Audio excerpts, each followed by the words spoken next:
سے دین و ایمان کو چھین لیا جائے۔ اس خطرناک منصوبے کو ہمارے علماء نے محسوس کیا اور سر جوڑ کر بیٹھے۔ اس وقت ہمارے جو اکابر تھے آج سب اللہ کے جوار رحمت میں ہیں، اللہ ان کی قبروں پر کروڑوں رحمتیں نازل فرمائے۔ انہوں نے ایک مضبوط منصوبہ بنایا اور ایک منصوبے کے تحت 1866 عیسوی میں دارالعلوم دیوبند کی بنیاد رکھی۔ 1866 عیسوی میں دارالعلوم کی بنیاد صرف اس لیے نہیں رکھی گئی تھی کہ یہاں سے علماء تیار کیے جائیں، بلکہ اس لیے رکھی گئی تھی کہ اس ادارے سے ایسے لوگوں کو تیار کیا جائے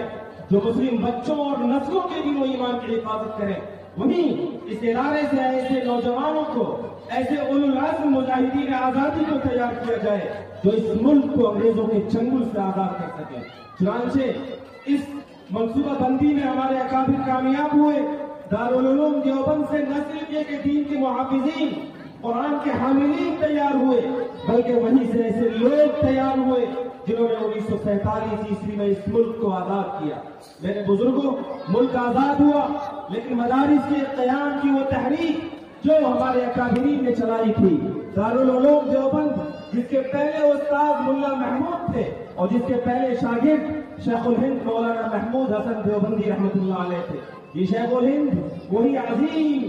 عالم اسلام ہیں اور وہ عظیم قائد ہیں جنہوں نے اپنی تربیت سے اور جنہوں نے اپنے صالح تربیت سے ایک ایسے سپوت کو تیار کیا جنہیں دنیا شیخ الاسلام مولانا حسین احمد مدنی نور اللہ مرقدہ کے نام سے جانتی ہے۔ شیخ الاسلام مولانا حسین احمد مدنی رحمۃ اللہ علیہ نے اپنے استاد کے اس خواب کو، دارالعلوم دیوبند کے اس کاروں کو آگے بڑھایا۔ ملک کے جس کونے میں وہ جا سکتے تھے وہاں گئے اور انہوں نے دینی مدرسے کی بنیاد ڈالی۔ کروڑوں سلام ہو اکابر پر کہ وہ آپ کے علاقے میں آئے اور اس بھوارہ کے اندر ایک بڑا پروگرام ہوا۔ ہمارے آباء و اجداد نے اس پروگرام کی روداد ہمیں سنائی اور اس پروگرام کے اندر اس علاقے میں شیخ الاسلام حضرت مولانا حسین احمد مدنی، جن کے کارواں میں اس وقت دارالعلوم دیوبند کے محتمل حضرت قاری طیب صاحب رحمۃ اللہ علیہ بھی تھے، امانت شریعت کے امیر شریعت حضرت مولانا منت اللہ رحمانی بھی تھے، مجاہد آزادی حضرت مولانا حفظ الرحمان سوہاوی بھی تھے۔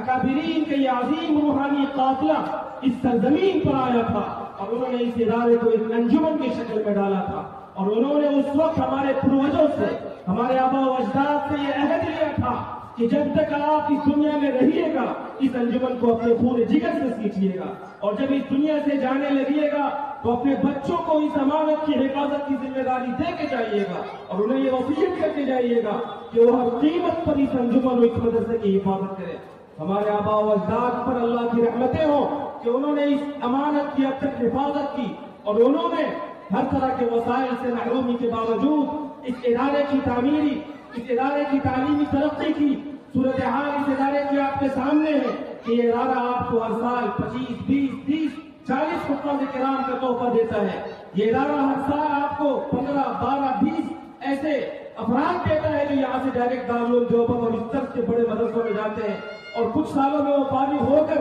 ملک کے اور دنیا کے دیگر کونوں میں جا کر وہ دین متین کی حفاظت کا اور اس کے نشر و اشاعت کا کام کرتے ہیں۔ میرے بزرگوں، اس وقت جو ہمارے نوجوان موجود ہیں ان کی اب یہ ذمہ داری بنتی ہے کہ جس امانت کی حفاظت ہمارے آباء و اجداد نے کی، ہم ہر طرح کے اختلاف سے بالا تر ہو کر اپنے اس ادارے کے تحفظ کے لیے اپنی قربانی کو پیش کریں۔ میں نے رسول اللہ صلی اللہ علیہ وسلم کی